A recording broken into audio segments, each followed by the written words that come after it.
Hi, welcome back to Fantasy Premier League Watchlist for Game Week 3 and onwards. This is compiling a group of key players that have the potential of getting in a good amount of points based off of their current performance, as well as other players who are quite capable of doing well based off the fixtures ahead on Game Week 3 and onwards. So if we look at the first key target is Rhys James. Now he already has done well, especially in game week 1. Managed to get 14 points, get a goal and an assist, which is already a really good start. And because him being a fullback, he could be like another Doherty, could be like a Robertson, getting in the odd few assists, maybe the odd few goals. The only concern is the clean sheet issue. He has not managed to get a clean sheet yet. And that's probably mainly because of the Chelsea team as a whole, slightly weakened at the moment because of missing key players, especially the transfers. And because of that, the team is slightly weaker and the team hasn't been able to fully gel yet because the new players haven't all come in and been able to play. But I feel once that's sorted out and once to start getting stronger and getting used to playing with each other, especially the new ones, it'll take off the pressure to an extent from Rhys James because, if you haven't got a strong attack and a strong midfield, there's going to be a stronger push from the opposition getting through, and then it's the last line of defence, literally, that have to stop the ball. And they're missing Thiago Silva as well, so in a way, they're missing that experience and maybe potential leader who could help in it.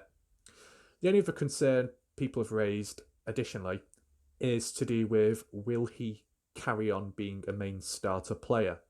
You've got Azpilicueta and maybe some other players coming up. But the way I see it, based off James' performance and potential, especially in the West Brom game, if he continues how he is, it looks likely that he'll keep on playing. You might still get the odd game week or say where he doesn't play, but for the most part of it, he seems capable of being a main team player. So there is hope. If you look at the rest of the fixtures, Southampton, Burnley, Sheffield United, Newcastle, that's pretty good. I know they're facing United, but United at the moment as well are slightly weak, so it could be an even game. So I feel this is definitely a key player to look out for. So we move on to the next one.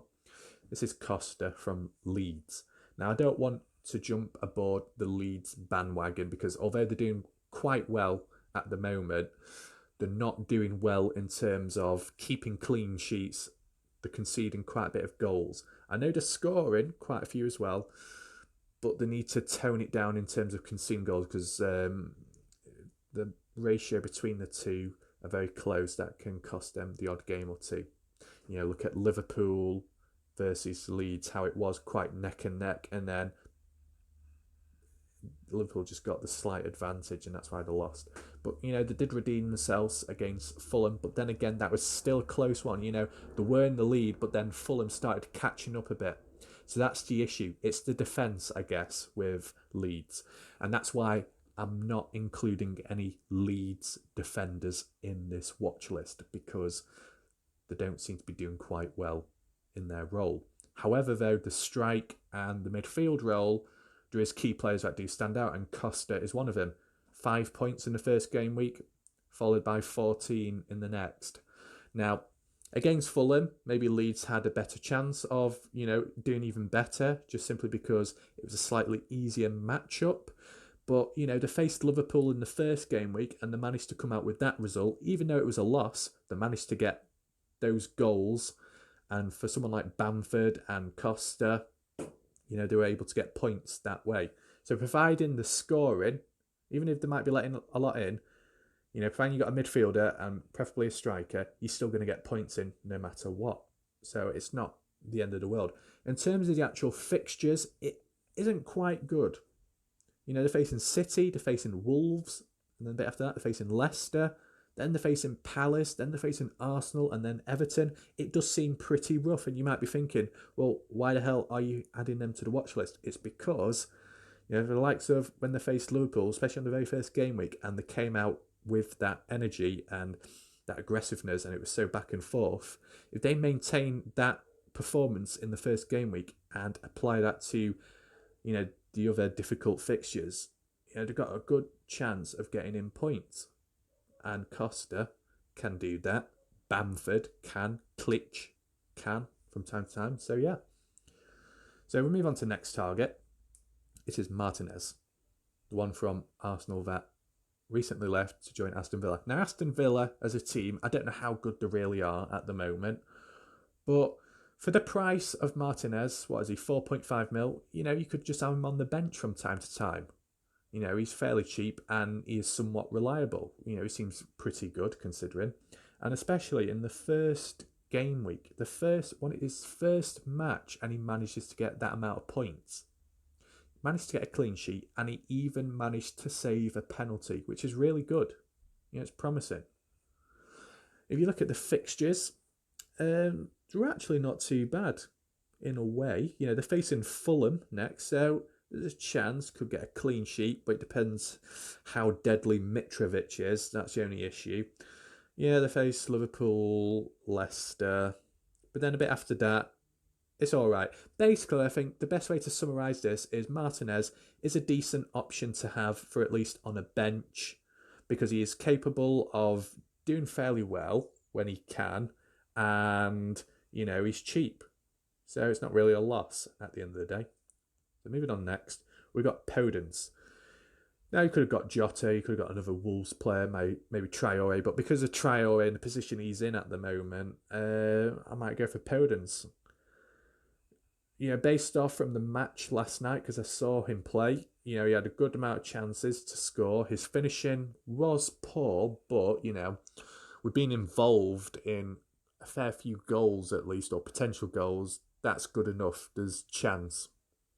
Providing he's involved, then maybe the next time round he'll have a higher chance of scoring, which will get more points in. But, in both game weeks, he managed to get an assist. So if he don't manage to score, at least he's getting an assist in. The key thing is he's cheap. What is he? 5.5 million. So look at it this way. If he can manage to get 5-6 points, maybe 4 for some odd reason, regularly or so, that is a much better option than having the likes of Saint Maximin, to be honest. That's the way I see it, at least. And he's on a much stronger team as well, unlike Maximin. So, yeah, I think it's quite good. Similar, basically the same price, probably a better performance on a better team, stronger one, and more involved in goals. So that's actually quite good at the end of the day. And if you look at the fixtures, really good, to be honest. West Ham, Fulham, Leeds, Newcastle, that actually seems really good. It could go the complete opposite, but just based off that, they've got a nice, good amount of fixtures, and it's one after one, back to back. So if they've got these slightly easier matches and they're able to dominate in each one, their confidence is only going to get stronger, their morale is going to maintain, and they're just going to have the energy to go at it back to back. So yeah, that's actually really good. Then we move on to the next one, is De Bruyne.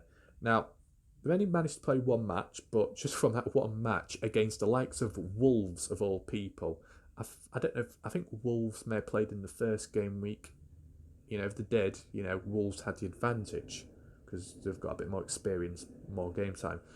But De Bruyne, though, 13 points, got an assist, got a goal. Was it a surprise?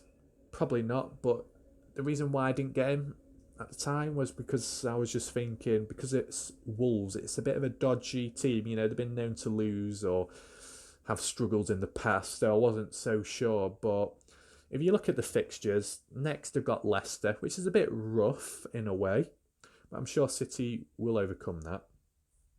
They've got Leeds, they've got Arsenal, West Ham, Sheffield United, Liverpool, Tottenham. So there's the odd few tough teams in between, but City, based off how they perform, they can do well at least against teams of their level, maybe higher, and do well. It was just the odd few teams just slightly below that they had trouble with, like with Wolves, but they've already managed to deal with them and dominate for most part of it. The actual match between City and Wolves, Wolves weren't really bad. That wasn't the problem. The finishing was bad. It was just that City was just better in that game. Both teams were really good. It was definitely back-to-back, end-to-end and fast pace. But once City started getting the correct tempo and pushing it, they maintained in that area of the field and probably had more possession as well. So City have got a good team, to be honest. De Bruyne is a really good player. You can't really go wrong with him, but his price is going to go up, so that's one thing to consider. He's gone up by 0.1 mil, so it might be worth getting him now sooner than later. Move on to the next one. We got Son. Really, really, really dodgy one. He's looked like he's telling me off for selling him from the looks of it. He doesn't look happy. He's like saying, I told you so. You should have kept me. And yeah, I should have kept him, but I didn't. I got rid of him, and that was a mistake. The whole reason why I got him in the first place is because I wanted to have him in my team. I just felt like I needed him in my team, but I was too impatient and I got rid of him too soon. But then again, look at Doherty, the one Tottenham player I did keep and was patient with, and he still hasn't delivered yet. It'll all be telling signs in their next fixture, which I'll show shortly. So yeah, Son, look at that. He managed to get 4 goals. That's crazy. High points. Will he do it again? Probably not. But will he get the odd goal in and the odd few assists? Definitely, because he has been known to do it beforehand, and I've seen him do it in the past. So, maybe they just needed to warm up, and now Tottenham are in a bit of a flow. I mean, if you just base off the fact is they've got even more transfers coming in now. What is it? Regulon, if that's how you say his name, as well as Bale. I mean, it just gets better, to be fair. They managed to do reasonably well now and start something off. When these new players or return players to say, come in, it's only going to make it even better. So it's quite promising. And the partnership between Son and Kane is actually really good. It's either Kane gets the goals, Son gets the assist, or they do a bit of both. And that was the case because Harry Kane ended up pulling off a De Bruyne. You might have thought he was De Bruyne in that match, and to be honest, you can't really argue it. So yeah, Son. The only interesting thing is with Son, yes, I got rid of him, but then I brought him back. I'll explain that in an update video in the next day or two. But the interesting thing is his price. He went down because a lot of people sold him. So a lot of people suffered, but equally, if you buy him back in a short amount of time, you actually, saving money. So it kind of works out in a way. Move on to the next one, Harry Kane. Like I said with Son, Harry Kane doing quite well. It was a surprise for him to get all those assists in. You'd have thought it would have been like opposite. He would have got all 4 goals and Son would have got all 4 assists. But nevertheless, no matter which way round it is, they both seem to be good at getting the points in. Wasn't the case the first game week. It did seem a bit shaky and a bit weird, but maybe things have started going. And look, you pair them together, you can't really go wrong. If the team is in a good flow, it's good having both players because one's a midfielder, one is a striker, so that works out. One can assist the other, and if not, it can be the other way around. And both are capable of scoring. The fixtures, look, Newcastle, that's good fixture and a good testing ground to prove can Son, can Kane maintain that streak. They're facing arguably an easier team this time round, I think. So they should be able to score similar amount of goals, maybe a bit less, but do quite well. Yes, they're facing United next after that, but the way United performing at the moment, are United really a threat? Then they're facing West Ham, then Burnley, then Brighton, then West Brom. Not bad. I know they face City and Chelsea. That might be a time to consider getting rid of one or the other. But in my case, I probably wouldn't because I don't want to make any more dodgy choices. So yeah, best watch out for those. Good partnership. So we move on to the next one. We've got Barnes. Harvey Barnes. A few people, or I don't know how many, were saying that maybe he's not that good or he's not great, but then look at the amount of points he got. He seems reasonable. He seems like a main team player for at least now. managed to get a goal, managed to get an assist. So there's not really much I can really say about him because I don't really know too much about him. But reasonable price, in a way, 7 mil. But for 0.5 million more, you could get James Rodriguez. So that's the question. Do you have Barnes, do you have Rodriguez, or do you have both? But I still think Barnes is pretty good. You look at the fixtures as well. West Ham, Aston Villa, Arsenal, Leeds, Wolves. Not too bad. Not too bad. We'll see how he does against the likes of City. If he can still keep up that performance, then there's hope. Move on to the next one. Werner. Might be wondering, why is Werner mentioned in this? Because this is a player who I'm doubting at the moment. But I'm patient. In this occasion, aside from Son and that dodgy choice, Werner I have kept in my team, despite not an amazing performance based off what he could be. But, like I said with Rhys James, the team needs to gel. The transferred players need to come in once they've healed up, and then it'll get better. It should do. I mean, Werner managed to get 5 points in the first game week, which is reasonable. It's better than 2 points, to be fair. As long as you don't have him as a captain, and he gets 5 points in, there's not really too much to complain about. And to be fair, in the second game week, I think if it was I don't know if it was a penalty. Did it turn out to be a penalty? But Jorginho missed. If that's the case, if Jorginho actually scored then Werner would have got the assist. So that would have been probably another 5 points. So, you could say he's kind of consistent. And I've seen his dribbling and the way he suddenly shoots off in acceleration. He starts slowing down, bit of dribble, and then shoots off, speeds round the other player. He's capable of that. But are there other Chelsea players around him to support him? That's the question. And I think Kai Havertz as well. He's probably a good supporter role. He plays CAM, but I don't think he's been playing at that position at the moment due to the Chelsea missing players in the formation. I might be wrong, but if that's the case, once that's fixed and put into place, Havertz and Werner should be a good partnership, just like how Harry Kane is with Son. So yeah, and the actual fixtures ahead are actually pretty good. West Brom, like I said, should have a good chance. Palace, and so on. So yeah. And then these are the last 2 additions, Bamford and Mitrovic. Now, they both played each other game week just gone, and they both managed to get in good amount of points. So they can manage to get a good amount of points when they're facing one another, and they probably can get a good amount of points when they're facing opposition, providing of fair difficulty and not too hard. But, how will Leeds do against another tough team like City against City, like Arsenal against United? How will they perform then? Will they come out with the strong fight as they did in the first game week? Because if they do, they manage to maintain that aggression and energy, then Bamford does stand a good chance of scoring at least. Mitrovic, in the first game week, not great, but that's because he only played, 27 minutes, and then that was the end of that. But then in the second game week, when he was actually playing, you saw the points he got. But I can't remember who Fulham face next, but whoever it is, I think it might be Fulham versus Sheffield United, or it's Leeds versus Sheffield United, one of them. But, Mitrovic, based off his price, and Bamford as well, both are capable of scoring.